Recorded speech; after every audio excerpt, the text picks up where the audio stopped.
Hey everyone, and good morning. Welcome to the Knoxville Business Show.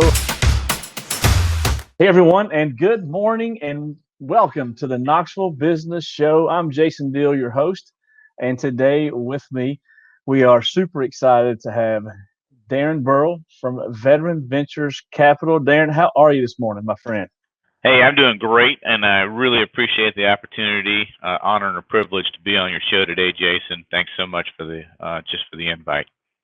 Absolutely. And Darin, we're just again excited. We have guests on the show, everyone who does B2B type business to B2C. You and I first met, gosh, I don't know, it's been a few years ago, maybe at an auction, I think, that we had. And then, I came back across you again on LinkedIn. I'd about forgot about you, to be honest with you. And then realized how important of a service that you guys were providing. Before we get into that, Darin, what I'd really like to know, and I'm sure our guests would as well, Mhm. tell us a little bit about yourself. Yeah, well, I am not a native Knoxvillian. I was born, raised in South Carolina, Charleston, South Carolina, and then upon graduation from the Citadel, I went into the Air Force. Spent 21 years active duty. All of it was in financial management. So I like to say I didn't fly the planes. I just paid for them. Had a great time doing it too. Had some really cool opportunities to manage large amounts of money, like 15 billion in the Pentagon, 12 billion on the front lines of Iraq and Afghanistan, and even spent my last several years in the White House managing the communications budget for the previous administration. So yeah, all of these things kind of consolidated and manifest themselves in what I've been able to do over the last several years here in Knoxville. After transitioning out of the military in 2015, the job was here, and so I came here, and family. I'm married, wife of 24 years, almost 24 years, and we have 5 kids. Ranges from 5 to 20. So our quiver's pretty full, but we love the area and love the family atmosphere that Knoxville brings. Yeah, no, that's awesome. From ages 5 to 20. God bless you. Yeah, it's never a dull moment in this house. Absolutely. Wow, that's awesome. Now, you kind of briefly touched on it there, but what brought you? Now, first of all, let me just ask, where did you retire from? What's were you at the Pentagon? I was at the White House. So I was in the White House Communications Agency. So we were living on Fort Belvoir in Virginia. Yeah, the opportunity came to stop uprooting the family. I mean, over those 21 years, I think we moved around 10 times, and so just getting a little bit old, and family was, needing a little more stability. And there was a great opportunity here from a friend of mine from college to come and help him run a company here locally, Tag Resources.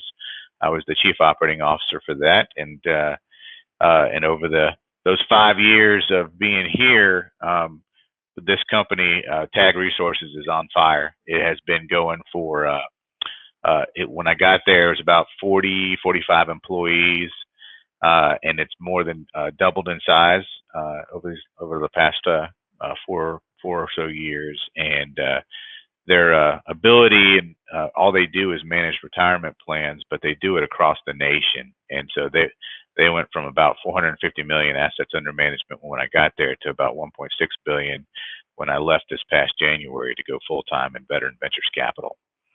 But a Yeah. great company. Well, and that's phenomenal. I've certainly heard of those guys just as I was retiring, but I want to touch on what you said a second ago. You found an opportunity to, I called it simplifying our life a little bit. After 20 years of being in the Army, I had 2 kids, much like yourself. We moved every 4 years and would do it all over again today, by the way, given the opportunity. But it was just time. It was time for us as well. And, we found Knoxville just because I was the recruiting commander. I don't know if I mentioned that to you before. It's that guy on right there. Okay. is the Knoxville Company Recruiting Command, and we had just fell in love with Knoxville. And I'll tell you, here's my Knoxville pitch for all of our listeners that are outside of the area. It's God's country.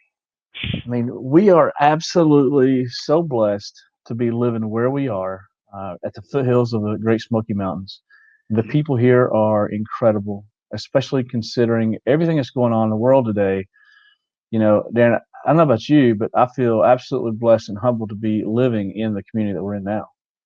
Yeah, I mean, I agree. It is a great place so many things to do as a family. If you like outdoors, if you like, I mean, what are we, 45 minutes from Dollywood, and just so many great things to do. A couple of hours from Nashville. It's right in the thick of everything, and there's just, yeah, you don't lack for anything in this area, yeah, we really have enjoyed being here. It's the longest we've ever lived anywhere in our marriage, and so we've thoroughly enjoyed calling Knoxville home, and it's a great place to start a business too. So we've seen it both from a professional and a personal area of just great opportunities.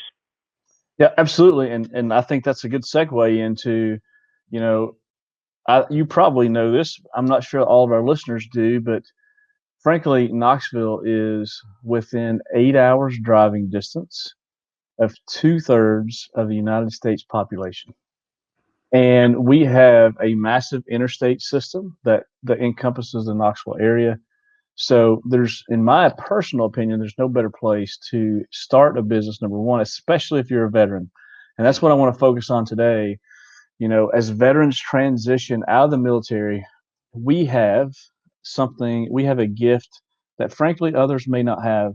And that's the gift of leadership, discipline, loyalty, duty, respect, selfless service. You know, we have all those characteristics and those traits. And I mean, think about it. If you're serving a client and you don't have selfless service, you're probably not the right guy for me. You know, you just, I'm not going to hire you. I agree. And what, so talk a little bit about that. What do you, how have you built, you know, Yeah. the business around those values?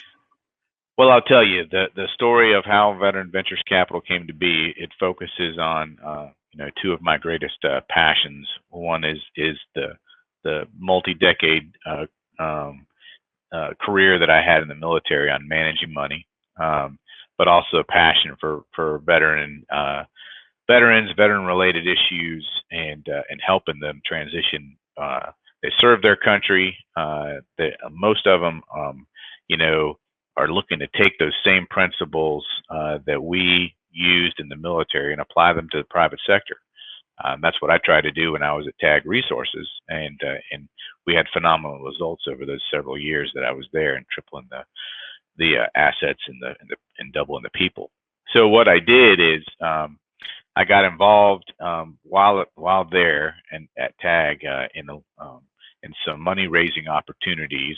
They were growing so fast, they needed access to capital, and they said, "Hey, you're a money guy. Go find us some money."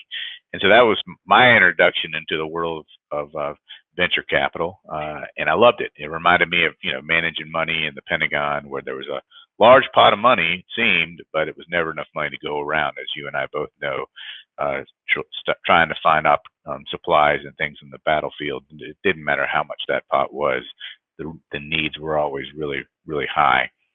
So anyway, I said, I like this. I do see there's a gap in trying to help veteran entrepreneurs that are looking to get out to find that access to capital. And because it was very tough for us to find it when I was at TAG. Took about 9 months to actually secure the funding that we were looking for.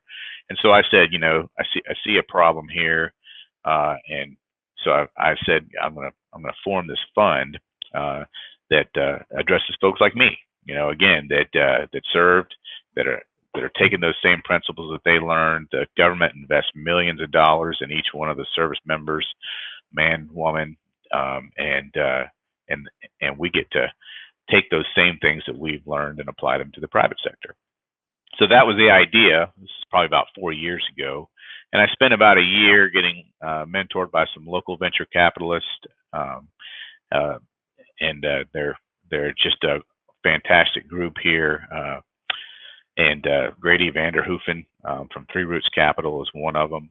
Um, and anyway, I spent about a year getting that done. Another guy that I served with on the White House, he also retired to the area. Army Lieutenant Colonel that had a PhD in cyber, Mason Rice, and we got together and we said let's start this company. And so we were going to make it a $5 million fund, and we launched that about 2.5 years ago with the sole purpose of kind of like military Shark Tank. It's a good way to think of it. We were getting pitches, about 3 to 5 pitches a week, and we raised a good bit of the money last year, got some attention from some bigger folks out of New York, and they said, "Hey, love what you're doing, totally believe in it, great thesis, but little small for New York standards. Let's scale you up to 20 million." And when they did that, then it ceased to become a side gig and became my full-time job. So that's what we do now. We invest in veteran-owned and veteran-led businesses.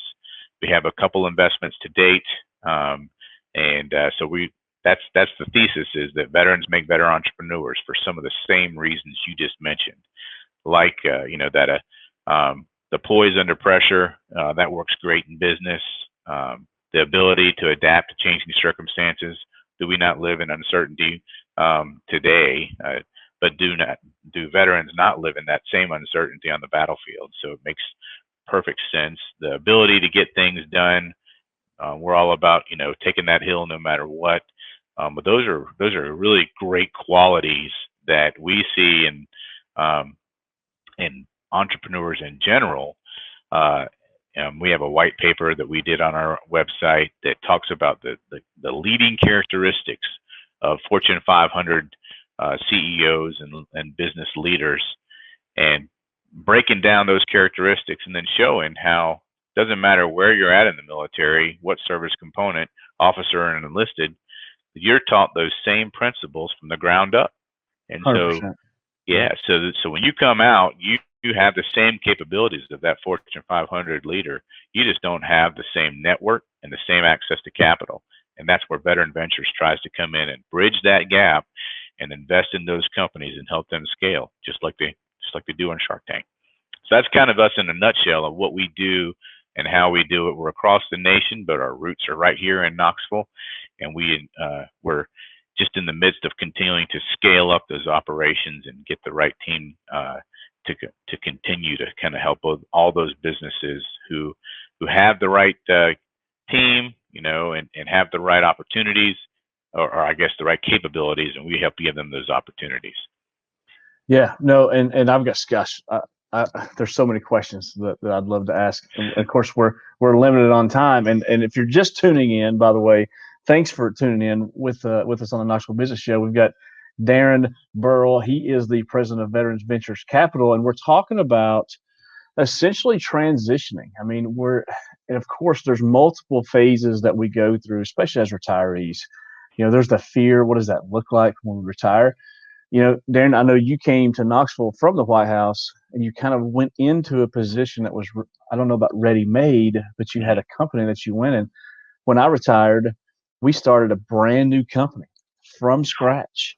Yeah. And, oh yeah, by the way, did I mention that the average age of an auctioneer is 70 years old? It is, frankly, the good old boy system. That's changing, that's evolving, but it was a little bit scary. It damn sure wasn't as scary as getting hit by an IED and RPG smacking up beside of the Humvee in the middle of Afghanistan and Iraq. So because of those experiences, I had the confidence to take this business world by storm. And that's kind of where you come into play. I was fortunate enough to have the capital to be able to start this company. But frankly, there are men and women that are professionals, whether they serve 4 years, 6 years, 10 years, it doesn't matter. And I love what you said. It doesn't matter if you're an officer or an enlisted. person because you have the skill set, and then bring that company to you to be able to provide some funding.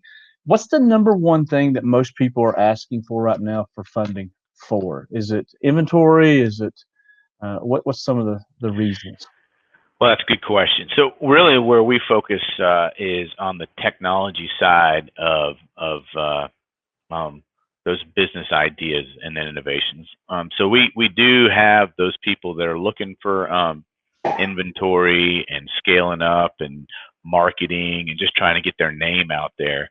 But where we see the most opportunity in terms of business deals is those things that the military is good at. We find the greatest opportunity even in the private sector. What does that mean?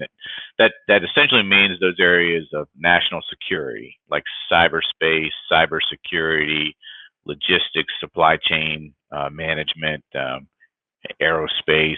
So a lot of those more on the higher technology side.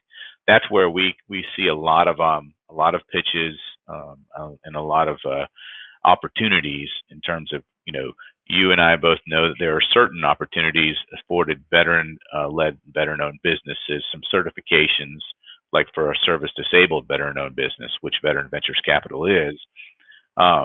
Those offer additional opportunities because of the mandatory set-asides by the federal government and several state governments to,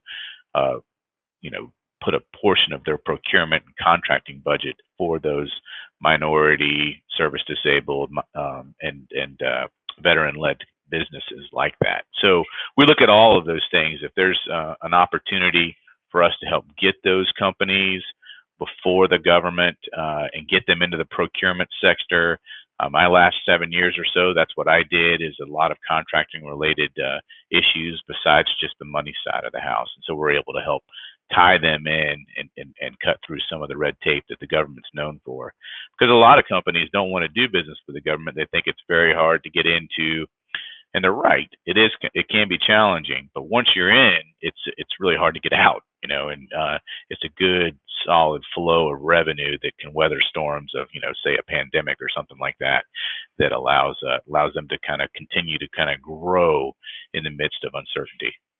Well, it's diversification, right? It's certainly, we have one government contract with our company, and I run JD's Realty and Auction, and we have Anderson County.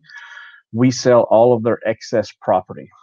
And I will tell you, when an RFP came down, it was about that thick. And it took, I don't know, 3 months, I feel like, for my wife and I. She's an English major. I'm an MBA guy. Together, right? I mean, it's like, wow, nothing has changed with the government. Yeah.